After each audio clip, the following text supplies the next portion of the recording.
everyone. I'm Lila Fallhaber, the event coordinator for Gray Matters Journal, and your MC for this stream. Welcome to the third stream of An Evening with Neuroscience, or EWN as we like to call it here. EWN is our annual educational outreach event where we bring neuroscience to the public through various forms. Tonight's stream will be a human brain dissection done by Dr. Robinson and Dr. Mulligan. In the past years, this has been our most popular activity, and we are happy to bring it to you in an online format. Our professors will walk you through the anatomy of the human brain, and you can submit questions to them by commenting during the stream. At the end of the stream, we will choose one particularly insightful or thoughtful comment, and you will receive a gift from one of our sponsors. While this content is important and useful for scientific education, we usually avoid videotaping human remains. Due to the current situation, however, we are live streaming this dissection, but we ask that you please be respectful as these belong to people who donated to science and to educate students. Some viewers may be disturbed by the content of this stream, so viewers' discretion is advised. That being said, please enjoy our stream, and we hope that you learn something new.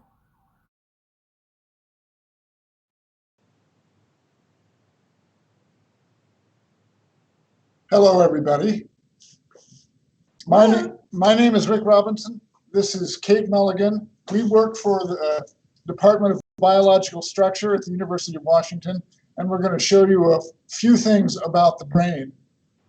I think what we'll do is start by talking about the skull, then we'll talk about the brain, and then we'll talk about the vertebral column, your backbone, where the spinal cord is, and then we'll end up by talking about the spinal cord.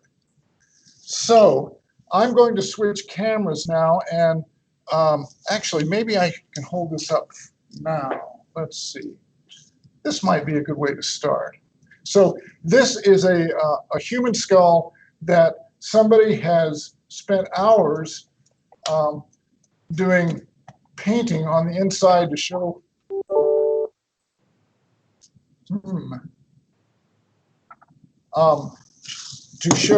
where various blood vessels and other structures are. The brain sits here. The spinal cord comes out of this large hole here called the foramen magnum, which is Latin for big hole. Okay, so there are a couple of things that aren't directly brain related that I like to point out when I'm showing the skull. One is that if you look here, you can see that the skull is very thick in the front and the back, but it's very thin on the sides. Now, evolutionarily, this probably makes sense because as we're walking forward, we might hit a tree branch or something with the front of our head or fall back and hit the back of our head. So it made sense to invest resources to make the front and the back thick. But it's not like that now for many of us. Many of us ride our bicycles, and the most common way to fall when you ride a bicycle is to fall off to the side because the wheels are in front and back of you. So when you fall, if you don't have a helmet, you hit this very thin part of your skull, and you can damage yourself or kill yourself. So this is all by way of saying, because of the skull's anatomy, it's important that you wear your bicycle helmet. Now, another point I want to make, again, that's not directly brain related, is if you look at this, the bottom jaw here and the top jaw here, if you look here, the person who's prepared the skull has very carefully removed the bone over the bottom jaw and the top jaw to show where the teeth and the nerves are. But the point I want to make is that the bottom jaw is very thick compared to the top jaw. And this has a practical consequence for you when you're at the dentist's office. If a dentist wants to numb a tooth to work on it, if the tooth is on your top jaw, the dentist can find an area just over the tooth and inject some nerve block like Novocaine, and it deadens that tooth only. And it works very well. The trouble with trying to do that on the bottom jaw is that the bottom jaw, the bone is so thick that it would take too long for the drug to soak through the bone. So what they have to do is inject near the back of your jaw.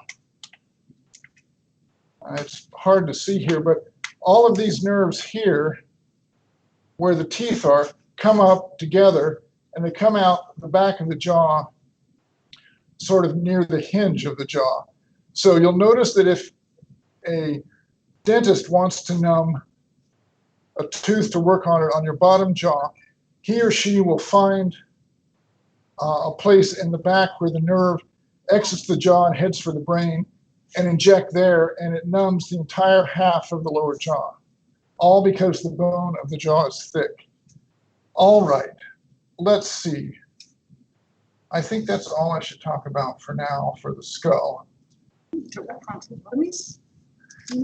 Frontal lobotomies. That's a very good topic. In the late 40s and 50s, a semi-surgical approach to helping agitated people feel better was to stick a probe up through their eye sockets. It would break through this very thin bone in the front of the skull here, and then they would wave it back and forth, and it would cut nerve fibers connecting the frontal lobe with the rest of the brain. And the assertion was that this would help people become calm and less excitable, but mostly it just damaged them. And even though it was very popular for a while, because it was something you could do in an office, in the doctor's office, it turned out eventually to lose favor because it wasn't actually all that effective, and it did have some bad side effects for some people. But it was all possible because the bone on the top of your eye socket here is extremely thin. It's paper thin to come in to get into the brain where the frontal lobe is. So I think one reason this technique was so popular was that it was easy for people to do. And we do it all with drugs now anyway. That's right. So now the same problems are treated with antipsychotic drugs, which probably work much better. So now we would like to show you a real brain. I'm going to switch cameras, and then we're going to look at the brain there. So, all right. So here is a whole brain. Let me see. Yes. So we're looking at the bottom of a whole human brain.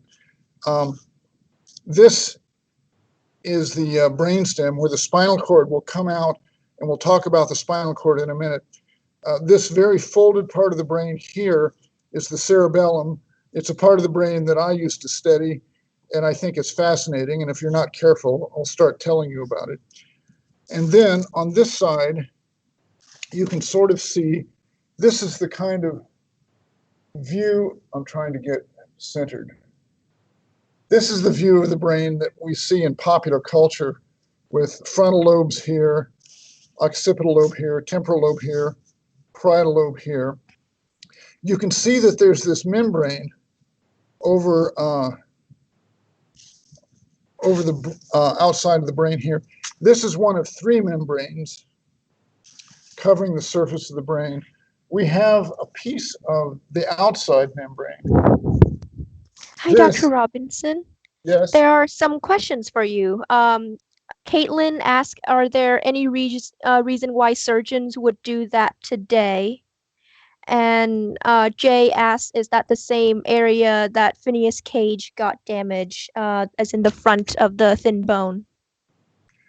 In answer to the first question, nobody does lobotomies anymore because they're sort of crude and their results are unpredictable and often awful.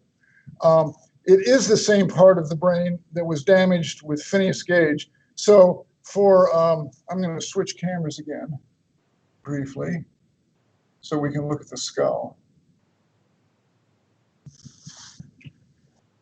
Okay, so here's the skull again. So Phineas Gage was a railroad worker in New Hampshire. They were blasting away a rock that was in the way of where they were building the railroad. And they didn't have dynamite at that point. They just had gunpowder. So what they would do is they would bore a hole about 2 inches in diameter down into the rock, and then they would have to compress the gunpowder till it was very tightly compressed. So otherwise, if they burned it, it would just look like fireworks. It would just, squirt off and fizz. So they were tamping it down, and they have these big steel rods that were just slightly smaller than the bore of the hole that they made. So Phineas Gage was there using the rod to compress the gunpowder in the bottom of the hole, just moving it up and down and pounding it in. And the side of his big metal bar struck the inside of the hole that was bored. It made a spark that flew down and hit the gunpowder and ignited it. It blew the steel rod up through his cheek and out the top of his head. They removed it and bandaged him up. Miraculously, he survived the injury. The big problem for him medically was he got a huge infection, and it basically destroyed his frontal lobes, but he survived that as well. And the result was that when he recovered from all of this, instead of being this smart, personable person who would plan things and be considerate of people around him, he was just unleashed. He would eat and drink whatever he wanted. He would seek sex from every woman that came near him. I didn't know about that part. Well, I heard irreverent, disrespectful, unable to make profane. long-term plans. Well, I mean, it's possible. I just haven't read that in my textbook. well, one of the thoughts that people have about this is that normally, so we have drives that are supposed to keep us healthy. So when we don't have enough water in our bodies, we feel thirsty and we go get water. And if we don't have enough food, we feel hungry and we go get food. But to be really successful in life, you can't just let the drives govern you. You have to fit in with the other people around you. And that's what the frontal cortex, that's one of the jobs of the frontal cortex, is to Moderate.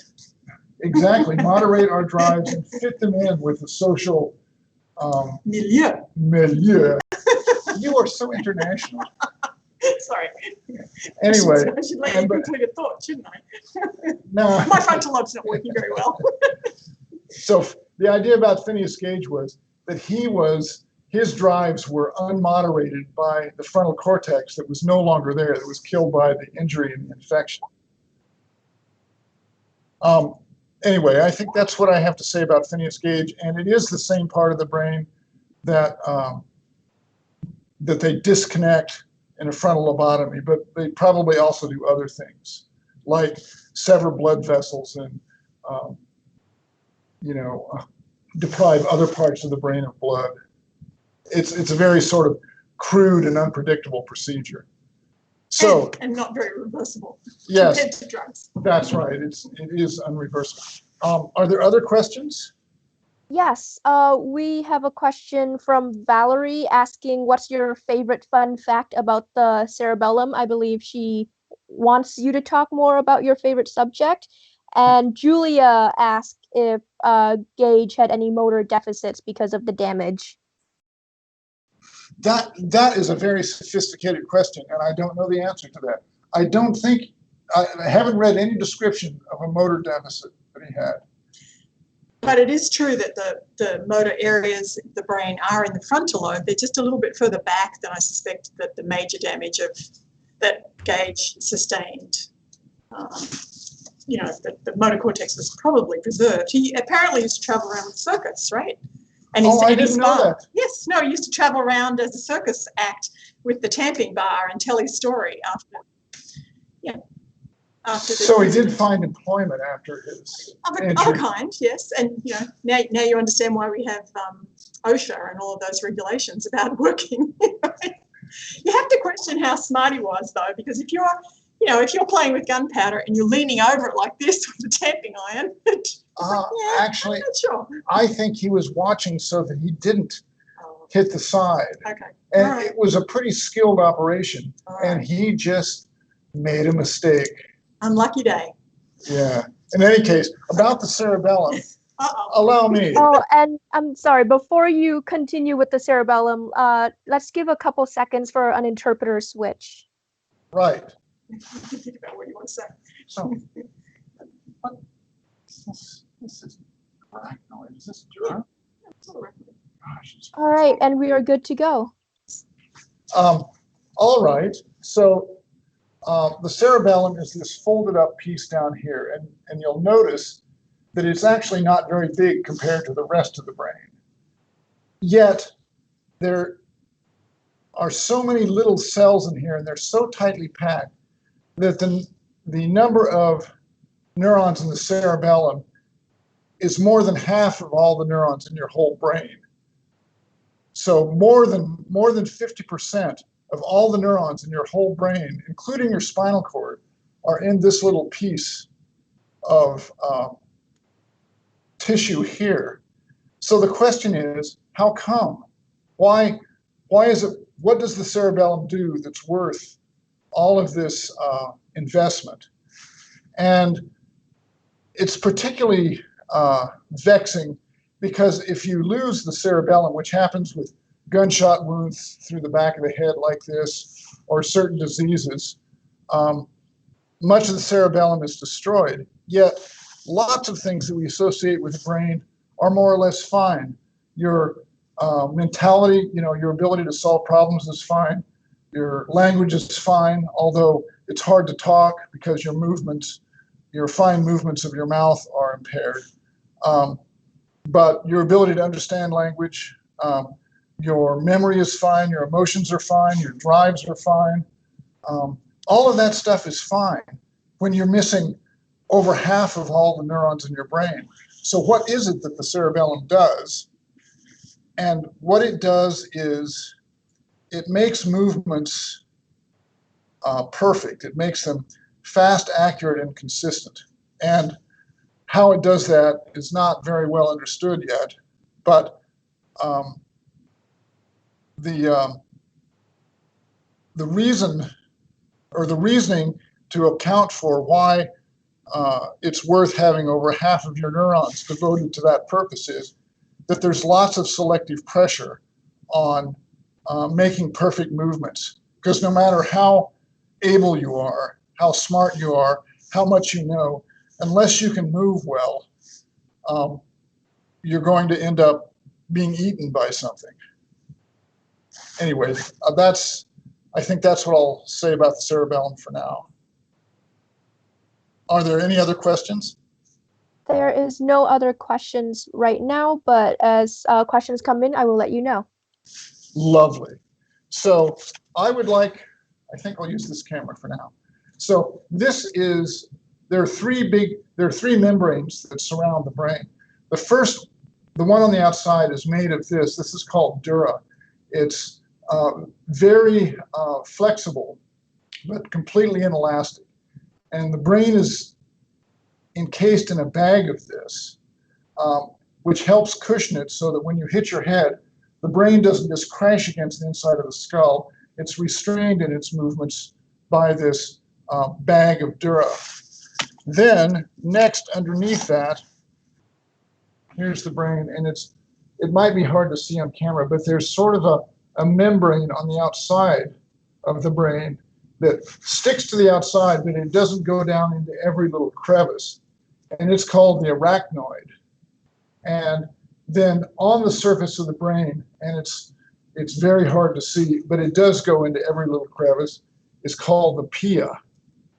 And those three things together protect and nourish the brain.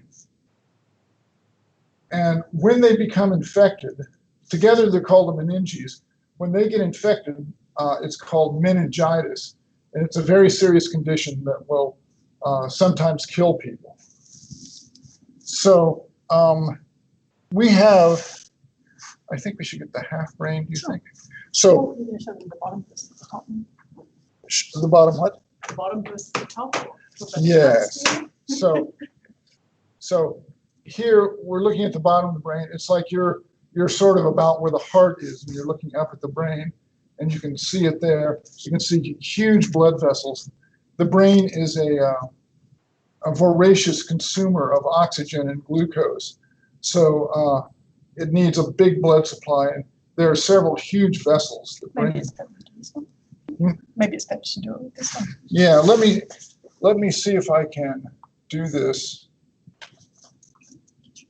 with the desk camera. So here, I want to, okay. So, yes. Yeah, I think it will. So here is a huge vessel here. This is called the basilar artery. This is the cut end of the internal carotid artery that's coming up. It's in the neck, and it's bringing huge amounts of blood into the cortex, into this this part of the brain, the part that we brain. So now I want to show this. Let's see. This is, yes, this is a brain that's been cut in half. And you can see here's the cut surface of the cerebellum here. Here's the cut surface of the brainstem. The thing I'm most interested in talking about now is this is a big group of nerve fibers, axons, that's traveling between one side of the brain and the other. Since we've cut the brain in half, we've just cut this big bundle. It's called the corpus callosum, and it's really big. It's the biggest fiber bundle in the brain.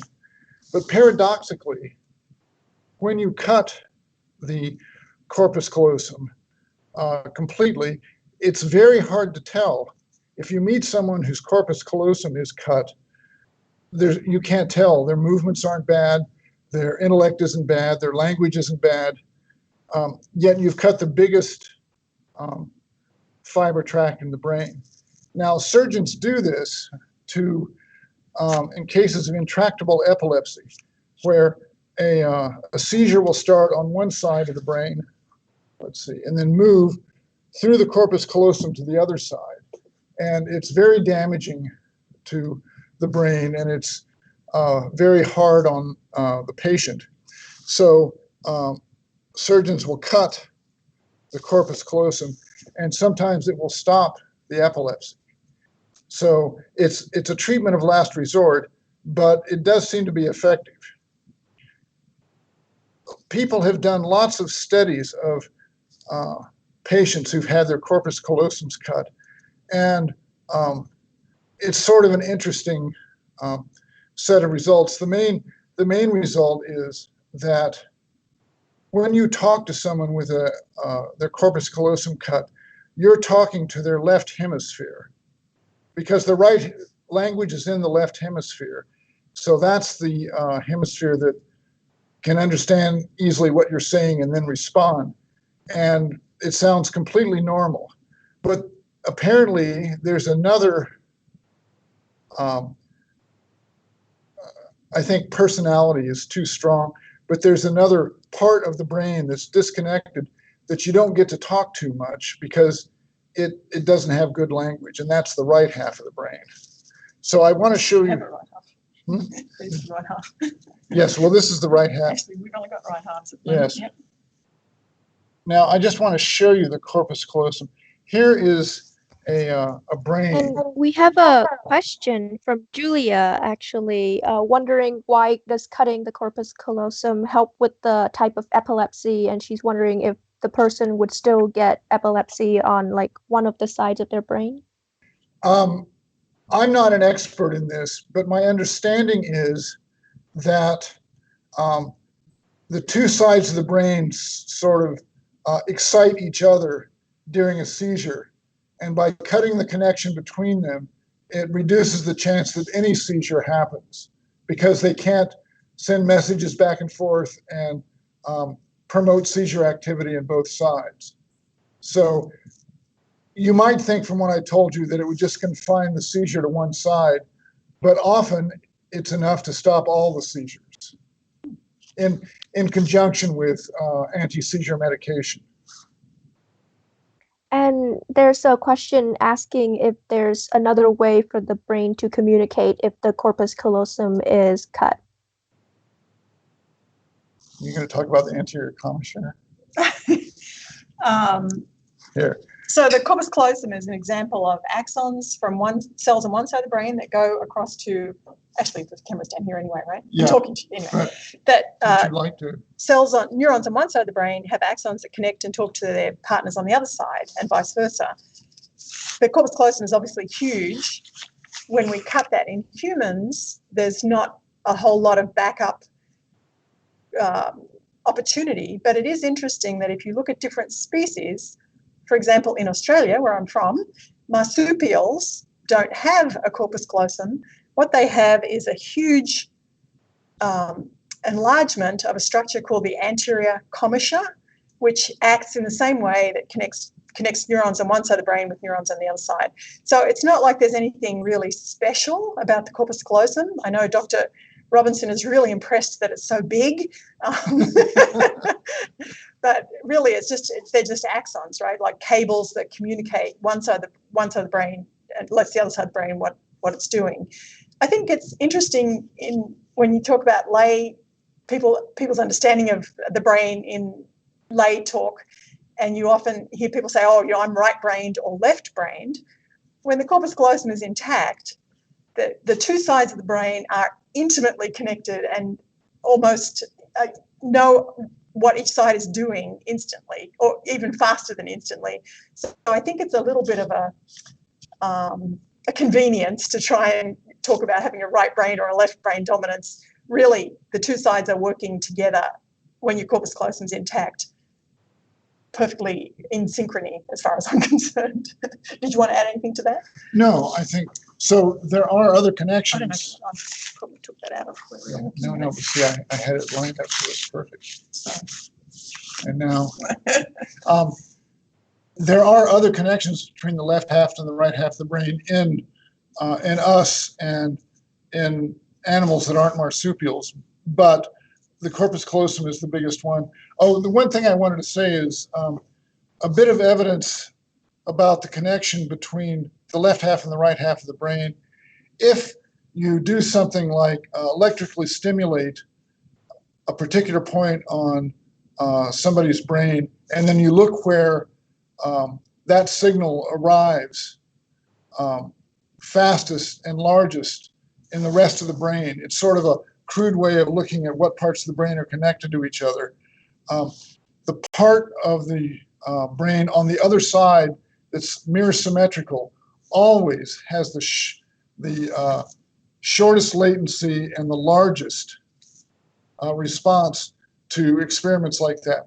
So one part of the brain on the right side is intensely connected, interconnected with the same part of the brain on the left side. So I agree that this left brain and right brain, I think people are just trying to say that they're creative or they're meticulous. And I think those and other adjectives are good to describe, but saying that it has its seat in one side of the brain or the other is probably not correct. And I guess related to that, we have a question wondering if split brain patients have a right brain, left brain dominance. Well, mostly people have,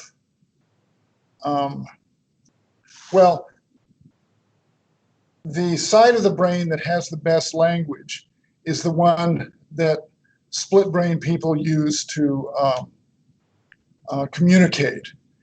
And the way that we talk to or communicate with the other side of the brain, it's kind of clever. What they do is they'll have the patient staring at a spot so that the eyes are fixed, and the left and right parts of the visual world are sort of static. They're not moving around because the eyes are still looking at the spot. Then they can flash an image of something that only on the left side of the visual world, and then only the right side of the brain can see it. And then they can use that to ask questions or send information to the right side of the brain that the left side of the brain doesn't get. And by doing that, they've been able to have the right side of the brain perform particular tasks that the left side of the brain doesn't know about. And they can show that they're not very conscious of each other. But I think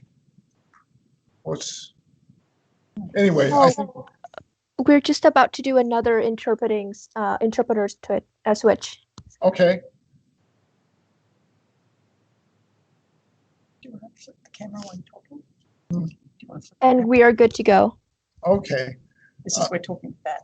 Yeah, I think we're done talking about the corpus callosum. Is there? We interrupted you. We were talking about. Oh, I'm sure I had nothing more Sure, useful to plenty more say. things to say. Let's Yeah, see. Jura. Is Jura? Yeah. Oh, slice? Do you want to slice? Or Yeah. Space. Do you want to put spaces? Yeah. Mhm. Now, an interesting and sometimes not well appreciated fact about the brain is, you see here, there's this big cavity that I'm putting the probe into here. This is called a ventricle. And if you take a slice, if we were to slice this brain like this, then we would see this. And you can see there's this big hole here. This hole is filled with cerebrospinal fluid, or CSF. Are we? Yeah, we're pretty visible. And CSF is made by, you see this tissue, this kind of fluffy tissue in the bottom of the ventricle? That's called choroid plexus, and it makes CSF and it pulls the components of CSF out of the blood, and it pumps CSF into the ventricles. And that continuous addition of CSF from the choroid plexus pushes the CSF around the brain and circulates in it. It does several things. It collects debris and waste products, and then it ends up returning to the venous blood supply to recirculate. But these cavities here are right. They're filled with CSF. If the drainage side of the movement of the CSF is blocked for some reason, pressure builds up in here, and these ventricles swell, and it's a serious neurological condition that needs surgical help. So let's see. What are you talking about the corpus callosum? And Ah. the difference between grey and white matter, since it is the grey matter's That program. What It's the a grey matter wonderful show. idea. So if you look here, let's see, can we see this? Yes. This is the corpus callosum. So you can see here is one half of the brain, here's the other, and then here's a big fiber bundle that's traveling from one side to the other, and there are also fibers traveling from this side back in this direction. Now, as Dr. Mulligan points out, if you look carefully, you can see that the tissue on the outside of this is darker than the tissue on the inside. The tissue on the inside is called white matter because it's mostly axons that are covered with myelin, which is a substance that's made mostly of fat. So they're white, and then this dark is called gray matter, hence the name of the organization and journal that's sponsoring this event is Gray Matter. And that's an area that's rich in neurons. And it's called that because in tissue like this that's been preserved, areas that have lots of neurons are darker than areas that have lots of axons. Okay, do you want to talk about spinal cord? Do we have any? Sure.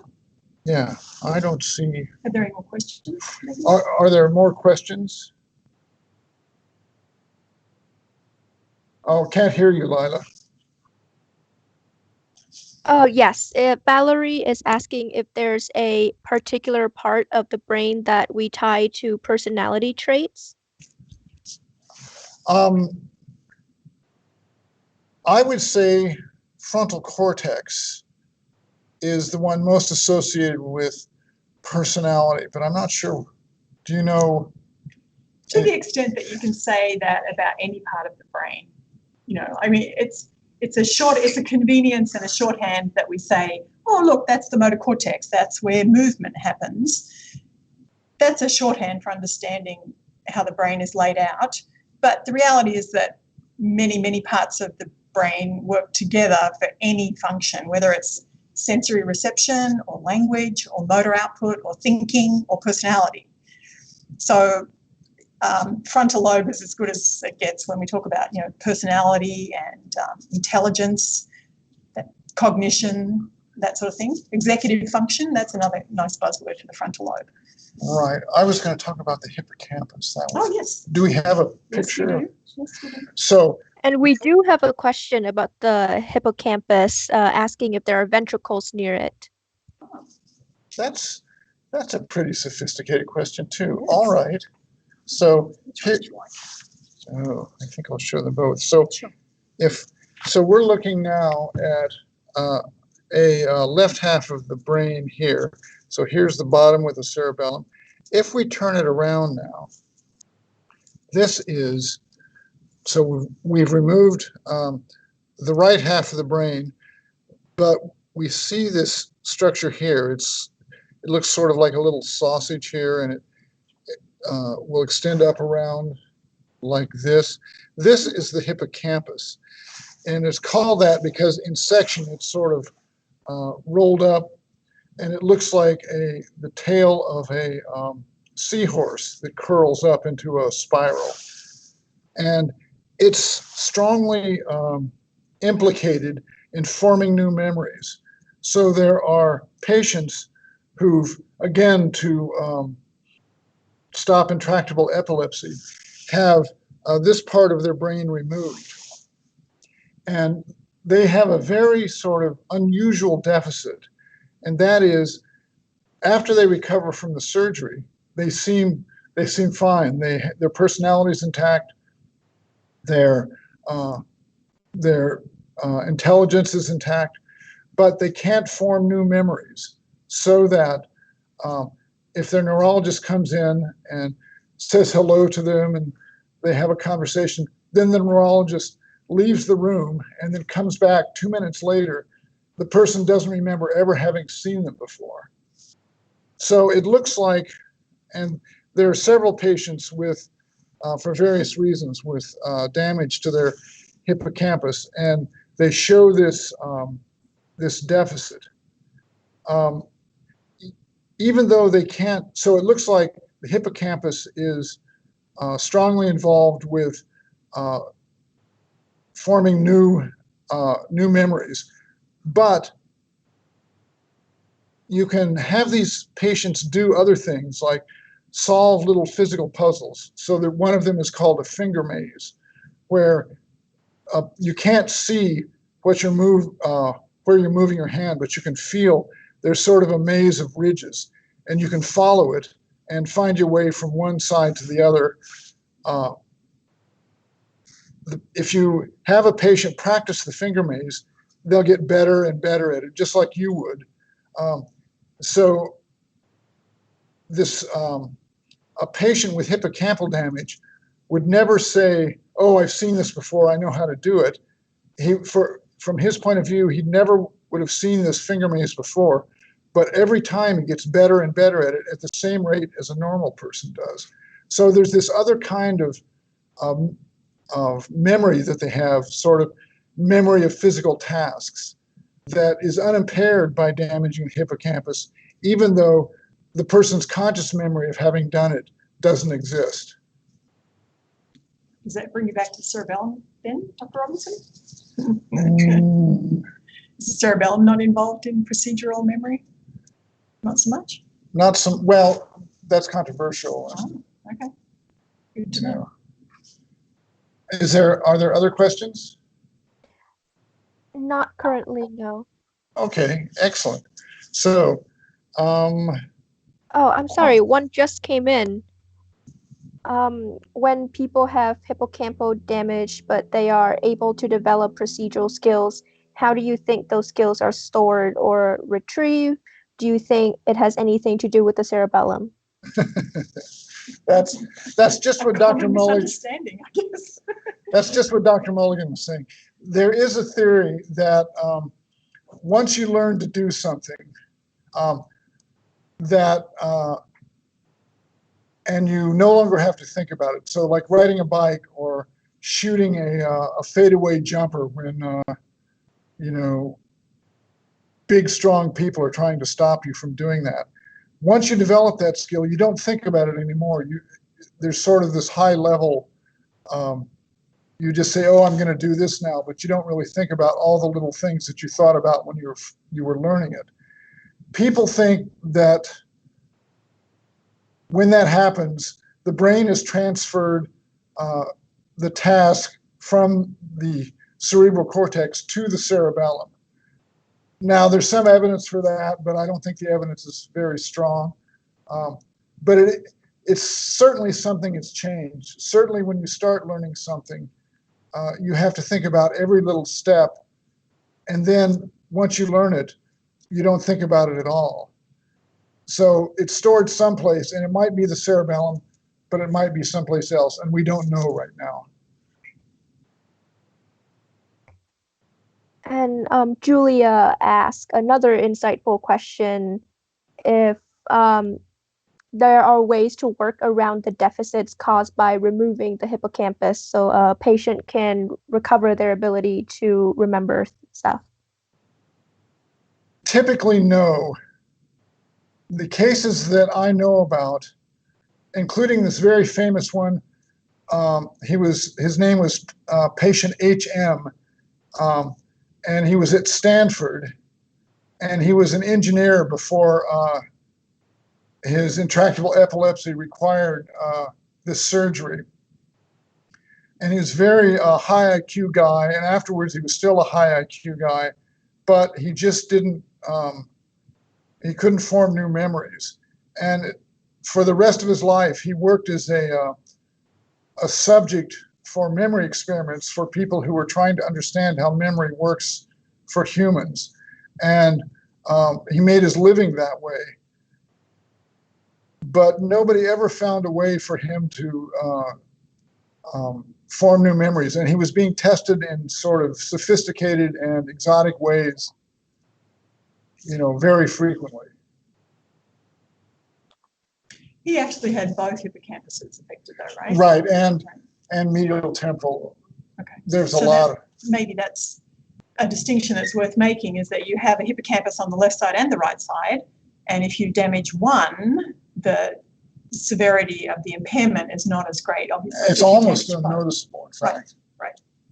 That's right. That's a good point. If just the hippocampus on one side is damaged, the one on the other side seems to compensate completely, and those people are, as far as we can tell, nearly normal.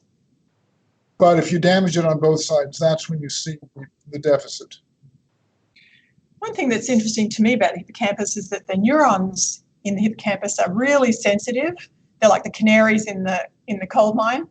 They're very sensitive to anoxia and various sorts of insults like that. So you can often sustain hippocampal damage if it's a difficult birth process, or if you are subject to carbon monoxide. If you're in some confined space and you're with a generator or something that's generating carbon monoxide, you have to be careful because you can damage those hippocampus cells before a lot of other parts of the brain get damaged.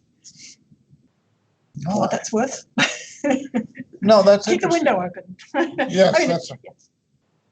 So we had a famous patient that we teach the medical students about, who had been battling depression for a really long time and decided to try and take his own life by using the exhaust from his car. And they recovered. They found him before he died, and he ended up very much with a profile like patient HM because both hippocampuses had been affected by a lack of oxygen over a period of time. And like HM, he was able to hold a conversation, add numbers, do most of the things that we associate with everyday living in the short term. But like Dr. Robinson said, he had a horrible time laying down new memories and never learned his doctor's name, even though he had the same doctor for years, for example. And with that thought, we are going to do another interpreter switch. We're wearing them out. They're working. And the switch is done. Okay, should we go on big screen now, or do you want to keep talking? Oh, I just want to talk. There's one other patient in this category. He had his hippocampi damaged from a bad virus infection. His name is Clive Waring, and he was a famous scholar of medieval music and a pro-quality choir arranger and conductor. Have we, her call had dropped. No. Hi. Are we still on? We're getting. Yes, we are. Okay. So the interesting thing about Clive Waring is that he was a very well-trained and sophisticated musician. And when he sits down to play the piano, he plays it at a professional level. And when he directs a choir, he can do that at a professional level. But he can't form new memories. And his wife has written a book about it, and she's stuck with him through his whole life. And she's been very supportive, and he's done very well, largely because of her attention. But it's interesting that he can do these things. He can remember these technical skills very well, but he still can't form new declarative memories. Oh, that's a good point. I mean, you're making the point that the hippocampus is not where memories are stored once they're made.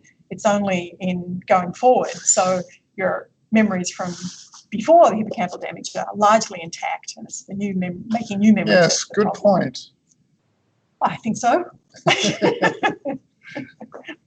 So I think, so let's talk about the spinal cord now. Okay, you want to flip the camera, maybe? Yes, okay. I'm going You're going to to try and go widescreen. right. Maybe. So we're going to switch back to the other camera. Okay, now, right. So what we want to do is, we can't see ourselves very well. So. yeah, we can see that. That's the best we can do. Okay. So Dr. Mulligan is going to show you the vertebral column. Can I talk? Yeah. So it's my pleasure to introduce you to the spinal column, and I'll be telling you about the spinal cord. And so Rick's told you about the brain, like big processing machine in your skull. Like the brain, the spinal cord is made of neurons. They're soft and squishy, very important structures nonetheless. So they have their own bony encasing, right? So the spinal cord sits inside the spinal column, or the vertebral column, and the spinal cord is the way the brain connects to the body. So when you decide you want to move, the motor cortex fires off signals that run along axons down to the spinal cord and then connect to other neurons that carry the information out to muscles and make your muscle contract. So this is a vertebral column. I don't know how we can see that. Vertebral column from an adult put together the way it is in you. You can see there's a silver bar running through it that we use to suspend it in the storage room that approximates where the spinal cord sits inside the vertebral column. But you can see if Dr. Robinson turns around that this spinal column goes from the base of the skull all the way down. This is actually from a shorter person than Dr. Robinson, but it goes from the base of the skull all the way down to very tailbone. So I think at the very end you can see the tailbone down here. Okay. When you feel someone's back, you can feel the little nubbins of these spines of the vertebral column that serve as attachments for all the muscles of the back that allow you to stand up straight. Okay, thank you. You can turn around now. So let's that's the spinal column, and now we'll show you the spinal cord.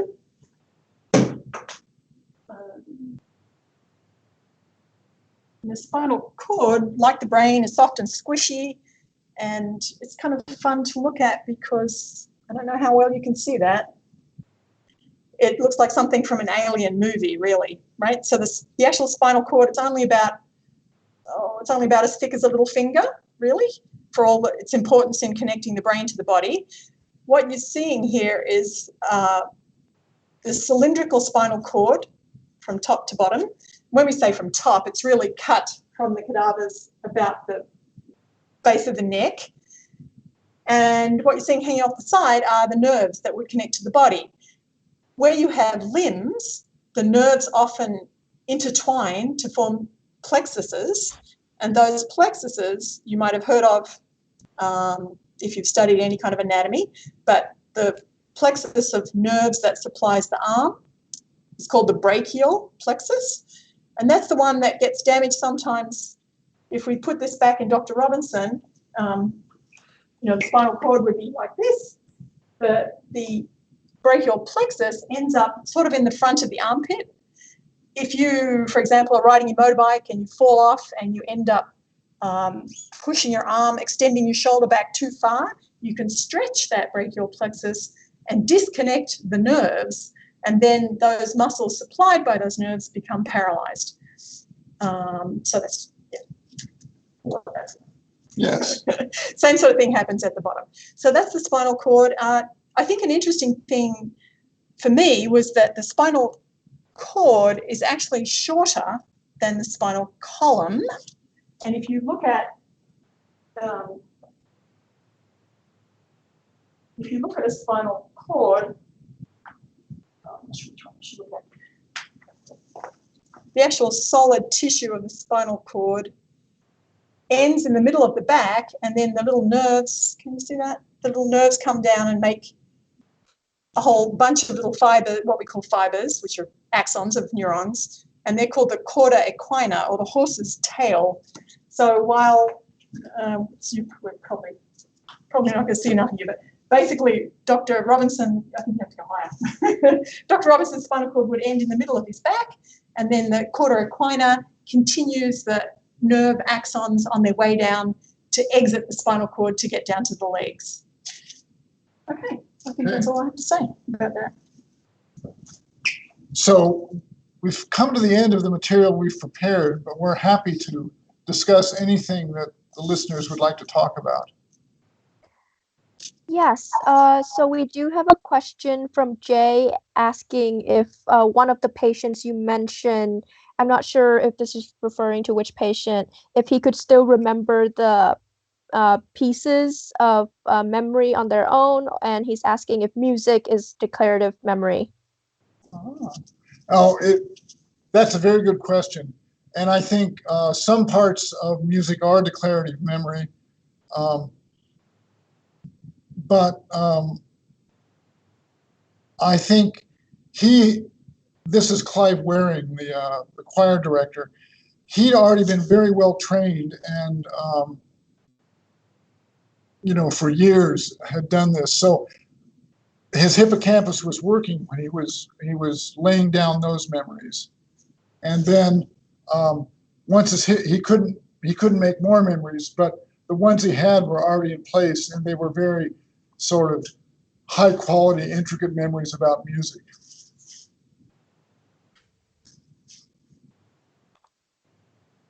And we have another question, if there are any places in the spinal cord where new neurons are born.